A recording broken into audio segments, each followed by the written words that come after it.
शांत जंगल में एक सुंदर तालाब के किनारे 3 बहुत ही अनोखे और गहरे दोस्त रहते थे। इनमें से एक था धीरज नाम का एक कछुआ, जो अपनी धीमी चाल और असीम धैर्य के लिए पूरे जंगल में जाना जाता था। वो हमेशा शांत रहता था और हर काम को बहुत सोच समझकर करता था। उसके 2 सबसे अच्छे दोस्त थे, चंचल और उड़ान, जो 2 शरारती और नटखट हंस थे।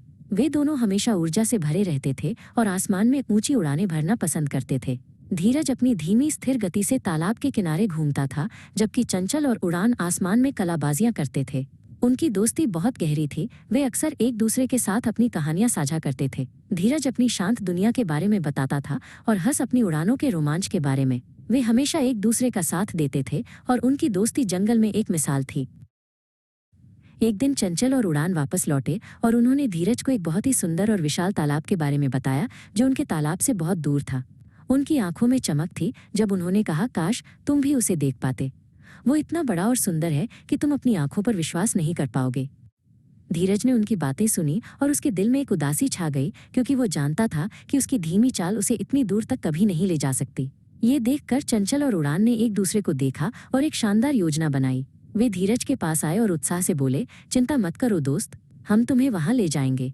हम तुम्हें वहां तक उड़कर ले जाएंगे। हंसों ने धीरज को अपनी योजना बहुत सावधानी से समझाई। उन्होंने एक मजबूत और सीधी छड़ी उठाई और धीरज से कहा, हम दोनों इस छड़ी को अपनी चोंच में कसकर पकड़ेंगे। तुम्हें इस छड़ी के ठीक बीच में अपनी चोंच से कसकर पकड़ना होगा। लेकिन एक बात तुम्हें हमेशा याद रखनी है धीरज, चंचल ने गंभीरता से कहा, तुम्हें पूरे रास्ते में एक भी शब्द नहीं बोलना है। अगर तुमने अपना मुंह खोला तो तुम अपनी पकड़ खो दोगे और नीचे गिर जाओगे। धीरज ने उनकी बात सुनी और थोड़ा घबराया, लेकिन नए तालाब को देखने की उत्सुकता और रोमांच ने उसके डर को दबा दिया। उसने अपनी आंखें बंद करके हाँ में सिर हिलाया और अपने दोस्तों पर पूरा भरोसा दिखाया। धीरज ने छड़ी को अपनी चोंच में कसकर पकड़ लिया और चंचल और उड़ान ने धीरे धीरे अपने पंख फड़फड़ाए। वे धीरे धीरे जमीन से ऊपर उठने लगे और फिर आसमान में ऊंचे और ऊंचे चले गए। धीरज ने अपनी आंखें कसकर बंद कर लीं, क्योंकि उसे हवा में उड़ने का ये अनुभव बहुत ही नया और डरावना लग रहा था। वो हवा में उड़ रहा था, एक ऐसा अनुभव जो उसने अपने जीवन में कभी नहीं किया था। नीचे हरे भरे जंगल और घुमावदार नदी बहुत छोटे और सुंदर दिख रहे थे, जैसे किसी ने उन्हें एक छोटी सी पेंटिंग में बनाया हो। वे नदी के ऊपर से उड़ रहे थे। धीरज को शुरू में बहुत डर लग रहा था, लेकिन जैसे जैसे वो ऊपर उड़ता गया, उसका डर खुशी और आश्चर्य में बदल गया। उसने अपनी आंखें खोली और नीचे देखा। उसने पहली बार दुनिया को इस तरह से देखा था। नीचे बहती हुई नदी एक चांदी की रेखा की तरह लग रही थी। हरे भरे खेत एक विशाल कालीन की तरह फैले हुए थे और दूर तक फैले जंगल एक गहरे हरे रंग के समुद्र की तरह दिख रहे थे। यह सब देखकर वो अपनी खुशी को रोक नहीं पा रहा था और मन ही मन अपने दोस्तों का धन्यवाद कर रहा था, जिन्होंने उसे ये अद्भुत अनुभव दिया था। जैसे जैसे वे आगे बढ़ते गए, धीरज ने नीचे एक बहुत ही रंगीन फूलों का खेत देखा, जो इंद्रधनुष के सभी रंगों से भरा हुआ था। ये खेत इतना बड़ा था कि वो एक विशाल कालीन की तरह लग रहा था, जिसे प्रकृति ने खुद बुना हो। उसने एक छोटे से गांव को भी देखा, जहां लोग अपने घरों के बाहर काम कर रहे थे और बच्चे खेल रहे थे। ये सब देखकर उसे बहुत आश्चर्य हुआ और वो अपनी इस अनोखी यात्रा पर और भी गर्व महसूस करने लगा। उसे लगा कि वो दुनिया का सबसे भाग्यशाली कछुआ है, जिसे ऐसी अद्भुत यात्रा करने का मौका मिला है। नीचे नदी के किनारे कुछ लोग मछली पकड़ रहे थे और अपने काम में व्यस्त थे। अचानक उन्होंने आसमान में एक अजीब सी चीज को उड़ते हुए देखा। वे हैरान हो गए और एक दूसरे से कहने लगे, अरे देखो, वो क्या है? क्या वो एक उड़ता हुआ कछुआ है? वे सभी अपनी उंगलियों से ऊपर की ओर इशारा करने लगे और जोर जोर से हंसने लगे। उनकी हंसी और बातें हवा में गूंज रही थीं और वे धीरज को देखकर बहुत उत्साहित हो रहे थे। लोगों की बातें सुनकर धीरज को बहुत गर्व महसूस हुआ। उसका दिल खुशी से भर गया। वो चाहता था कि वे लोग उसका नाम जाने और उसे पहचाने। कुछ बच्चों ने चिल्लाकर पूछा, अरे उड़ने वाले कछुए, तुम्हारा नाम क्या है? धीरज ने अपने दोस्तों की चेतावनी को पूरी तरह से भुला दिया। उसे लगा कि ये उसका नाम बताने का सही समय है, ताकि वे लोग जान सके कि ये कोई साधारण कछुआ नहीं, बल्कि धीरज है, जो हवा में उड़ रहा है।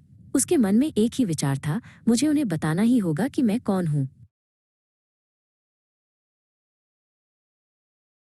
धीरज ने नीचे से आती हुई आवाजें सुनी, अरे उड़ने वाले कछुए, तुम्हारा नाम क्या है? ये सुनकर उसके मन में एक द्वंद्व शुरू हो गया। उसका दिल चाहता था कि वो जवाब दे, कि वो दुनिया को बताए कि वो कौन है और वो क्या कर रहा है, लेकिन उसके दिमाग में हंसों की चेतावनी गूंज रही थी, एक भी शब्द मत बोलना।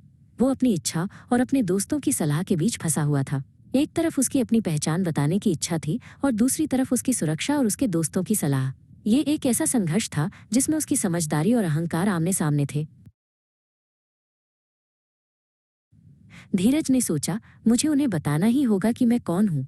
उसकी खुशी और गर्व ने उसकी समझदारी को पूरी तरह से दबा दिया। उसने बिना सोचे समझे अपना मुंह खोलने का फैसला किया। उसने अपनी पकड़ ढीली कर दी। ये भूल गया कि उसकी सुरक्षा पूरी तरह से छड़ी पर उसकी पकड़ पर निर्भर करती है। उसके मन में सिर्फ एक ही विचार था, मैं धीरज हूँ और मैं उड़ रहा हूँ। उसने अपनी आंखें बंद कर ली और एक गहरी सांस ली, तैयार होकर अपना नाम बताने के लिए। जैसे ही उसने अपना मुंह खोला, वो जोर से चिल्लाया, मेरा नाम धीरज है। लेकिन जैसे ही उसने ये कहा, उसकी पकड़ पूरी तरह से छूट गई। वो छड़ी से अलग हो गया और हवा में नीचे की ओर गिरने लगा। हवा उसके कानों में शोर कर रही थी और उसका दिल तेजी से धड़क रहा था। उसने अपने दोस्तों की चेतावनी को याद किया, लेकिन अब बहुत देर हो चुकी थी। वो हवा में तेजी से नीचे की ओर जा रहा था और उसे अपनी गलती का एहसास हो रहा था। धीरज तेजी से नीचे की ओर गिर रहा था। चंचल और उड़ान ने उसे नीचे गिरते हुए देखा और बहुत डर गए। उन्होंने उसे बचाने की कोशिश की, लेकिन बहुत देर हो चुकी थी। वे असहाय होकर उसे नीचे गिरते हुए देखते रहे। उनकी आंखों में डर और निराशा थी। वे चिल्ला रहे थे, धीरज, नहीं। लेकिन उनकी आवाज हवा में खो गई। उन्हें अपनी योजना पर पछतावा हो रहा था और वे अपने दोस्त के लिए बहुत चिंतित थे। सौभाग्य से नदी बहुत गहरी नहीं थी और धीरज पानी में सुरक्षित रूप से गिर गया। वो थोड़ा चोटिल और गीला था, लेकिन वो ठीक था। चंचल और उड़ान भी तुरंत उसके पास आकर उतरे। वे राहत महसूस कर रहे थे, लेकिन थोड़े दुखी भी थे। उन्होंने धीरज को पानी में बैठा हुआ देखा, जो थोड़ा चकित और उदास दिख रहा था। उनकी घबराहट राहत में बदल गई, लेकिन उनके मन में एक सवाल था, उसने ऐसा क्यों किया? चंचल और उड़ान नदी के किनारे उतरे और धीरज के पास आए। उन्होंने उसे देखा, जो गीला और थोड़ा चोटिल था, और उनकी घबराहट राहत में बदल गई। तुम ठीक हो धीरज? चंचल ने पूछा, उसकी आवाज में चिंता थी। हमने तुमसे कहा था कि कुछ भी मत बोलना। तुमने हमारी बात क्यों नहीं मानी?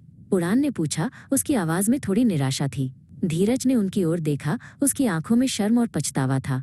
वो जानता था कि उसने एक बहुत बड़ी गलती की है और उसने अपने दोस्तों को निराश किया है। धीरज ने अपने दोस्तों से माफी मांगी।